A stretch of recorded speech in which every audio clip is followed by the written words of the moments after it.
put to me. One is that I should read the Hebrew text before I read the English translation. So this is, I will try to do it. It's a little difficult to interweave the two languages, but I'll try to do my best, read also the Hebrew. The second request was that I should repeat the questions, which you hopefully won't ask.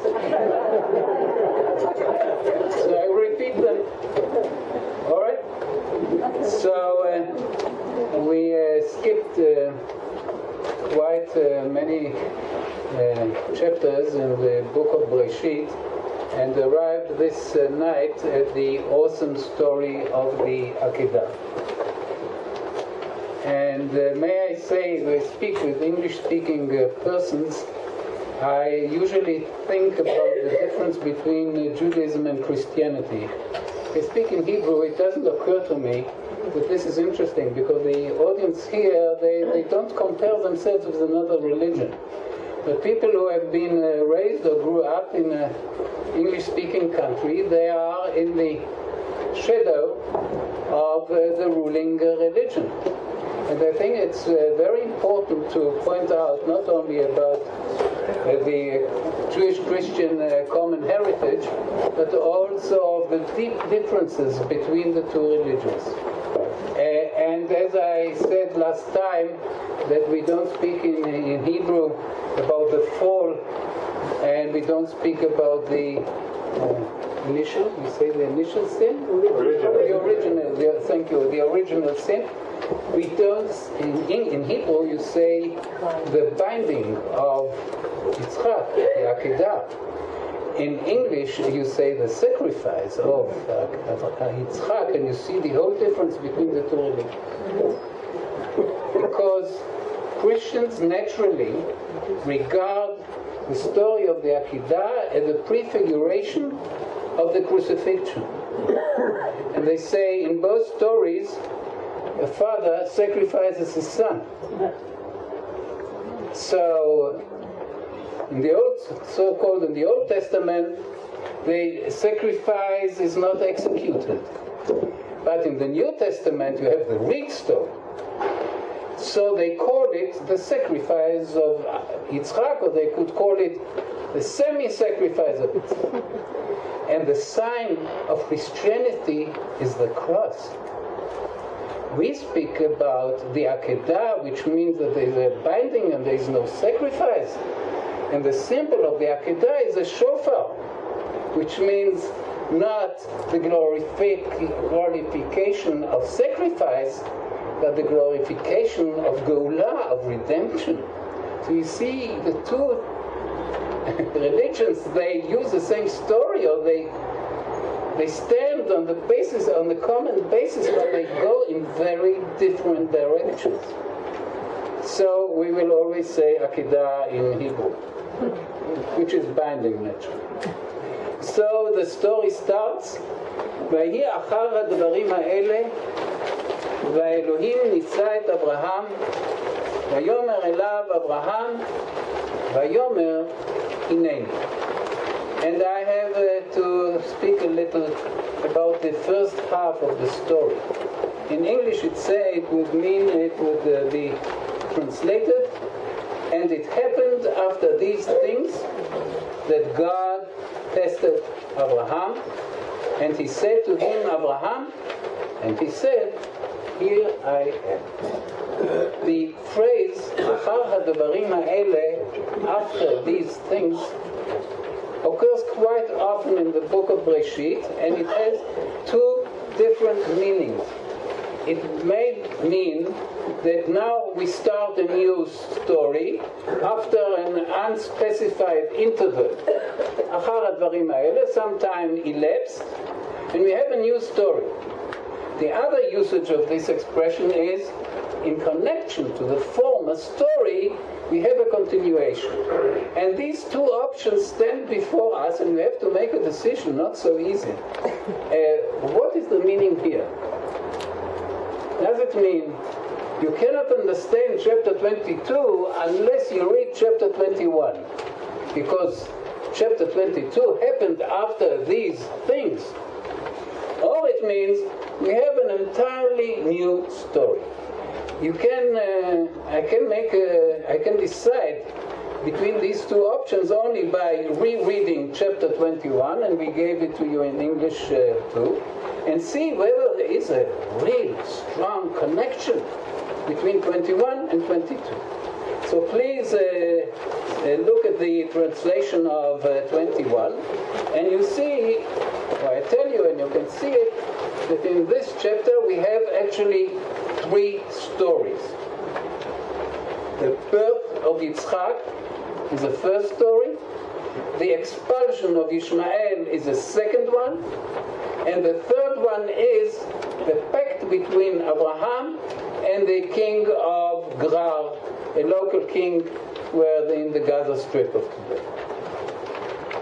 So we ask ourselves, the birth of Yitzchak is relevant to the sacrifice or to the finding of Yitzchak or the potential sacrifice of Yitzchak? Naturally, it is highly important that the child which God demands was born only now after such difficulties. So I will read the beginning of chapter 21 because I like it very much. It is in Hebrew. It is something between prose and poetry. And you see, you realize that this is almost poetry by the many repetitions. In other words, things which are from the informative point of view not necessary are said again and again to celebrate them. So I'll read it in Hebrew and then in English, and you will see the great happiness of Abraham and Yitzchak when this child was finally born. ואדוני פקד את שרה כאשר אמר, ויעש אדוני לשרה כאשר דיבר, ותהר בתלת שרה לאברהם בן לזקוניו למועד אשר דיבר אותו אלוהים. ויקרא אברהם את שם בנו הנולד לו, אשר ילדה לו שרה, יצחק. וימול אברהם את יצחק בנו בן 8 ימים, כאשר ציווה אותו אלוהים. Now we'll read it in English. And the Lord singled out Sarah as he had said, and the Lord did for Sarah as he had spoken. And Sarah conceived and bore a son to Abraham in the old age at the set time that God has spoken to him. And Abraham called the name of his son who was born to him, whom Sarah bore to him. We've heard this 3 times already, right? Whom Sarah bore to him, Yitzchak. And Abraham circumcised Yitzchak, his son. You don't say, his son. You see what love there is in these superfluous words to what happened. Yes, he has a son. So he circumcised his son Yitzchak when he was 8 days old, as God has charged him. And Abraham was 100 years old when Yitzchak, his son, was born to him. And Sarah said, and now you see that our Sarah Imenu is a great poetess, like Mlemech in the last week, she's also writing or saying poetry. Laughter has God made me. Whoever hears will laugh at me, and so on. You see that she is playing with the word Yitzchak, which means he shall laugh. And you can say in English, he shall laugh who laughs last, right? Because Abraham was laughing when he was told that he will get a child, and Sarah was laughing, and this is a laugh of disbelief. So God says, you laughed and you laughed, you are supposed, or you are ordered to call this son Yitzchak. And whenever he's running around on the carpet in the living room, they remember that they actually did not believe that he will be born. So it's a wonderful name. This is chapter 1 of chapter 21, the first part in it. And this is highly relevant. Because if Yitzchak would have been born at a normal birth, it would be quite different when he's demanded than when he was born in a miraculous way at such a late date. The second part is the expulsion of Ishmael from the house of his parents, of his house of his father rather, together with his mother Hagar. And I cannot go into it, I need for the 60 minutes. But there is a very intriguing literary parallelism between the story of the Akedah and the story of the expulsion of Yitzchak, of Ishmael. They are almost put in the same terms. First of all, the theme is very similar. You send your son Ishmael, you are ordered to depart from your both sons. First from Ishmael, then from Yitzchak. And both are almost killed. And Abraham is willing to do it, and it says, Vayashkem Abraham baboker, and he stood up early in the morning to comply with God's demand. And then it says that God sends an angel from heaven to Hagar and says, don't worry, don't be afraid. And she raises her eyes, and what does she see? What she didn't see before. That there are a lot of water there. And God sends an angel to rescue Yitzchak, and then he raises his eyes, and what does he see? He sees the ram which was there, Chazal say, from the days of creation. The ram didn't arrive suddenly. In other words, if we are depressed or in despair, we don't see the potential rescue which is right there. So the stories are very similar, and the stories end with a great benediction to Ishmael. You will be a great people, and the great benediction to Yitzchak, you will be a great people. So you ask yourself, if you study it carefully, it's very beautiful. What is the meaning? It's not enough to make comparisons. You have already to ask what is the expressive aim of this comparison. And I dare to say that it means that there are two Akedot. There are two stories of Akedah. There is Akedah of Ishmael, and there is Akedah of Yitzchak, because they are put in the same terms. Which means that the expulsion of Ishmael was for Abraham like a preliminary Akedah.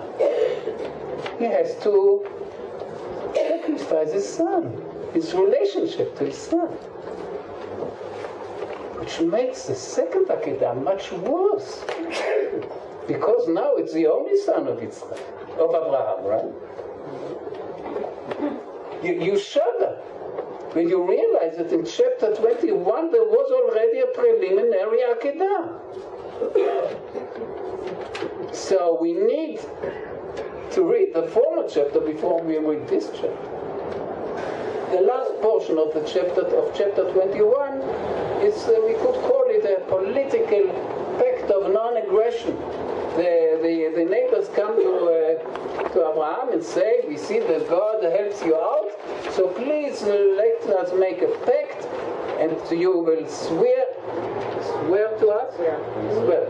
Is difficult for me.